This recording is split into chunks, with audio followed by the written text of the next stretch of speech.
Maraming Pilipino ang sang-ayon sa mga impeachment complaint laban kay Vice President Sara Duterte base sa survey ng Social Weather Station sa huling quarter ng 2024. Tinanong din sa naturang survey kung ano-anong mga issue ang posibleng batayan ng impeachment. May unang balita, si Dano Tingpungko. Sa survey ng SWS nitong huling quarter ng 2024 na kinomisyon ng advisory at research consultancy group na Stratbase, 41% ang nagsabing sumasang-ayon sila sa mga inihaing impeachment complaint sa Kamara laban kay Vice President Sara Duterte. 35% ang hindi sumang-ayon habang 19% ang undecided.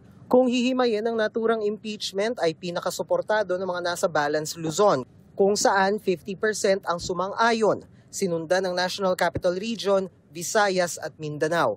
Pinakamarami naman ang hindi sang-ayon sa baluarte ni Duterte sa Mindanao kung saan 56% ang nagsabing hindi nila suportado ang mga inihaing reklamo.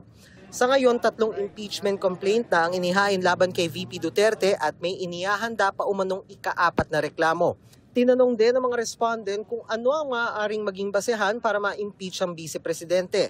46% ang nagsabing pwedeng maging basihan ng umano'y hindi maipaliwanag na paggastos ng Office of the Vice President at Department of Education sa confidential at intelligence funds nito. Sinundan niya ng kanyang pagtanggi umano na sagutin ang investigasyon kaugnay sa paggamit ng confidential at intelligence funds. Umano'y ill-gotten wealth na hindi umano maipaliwanag ng Statement of Assets, Liabilities and Net Worth o SAL and Form ni Duterte. Sinunda ng mga pagbabanta niya sa buhay ni Pangulong Bongbong Marcos, First Lady Lisa Araneta Marcos at Speaker Martin Romualdez. At umano'y pagkakasangkot niya sa extrajudicial killings nung siya ay mayor pa ng Davao City.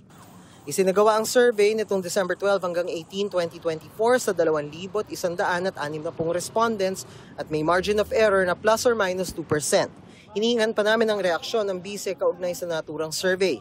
Nauna nang sinabi ni Duterte na handa siyang harapin ang mga ito at dumepensa ring wala siyang nilabag na batas. Ito ang unang balita, Dano Tingkungko para sa GMA Integrated News.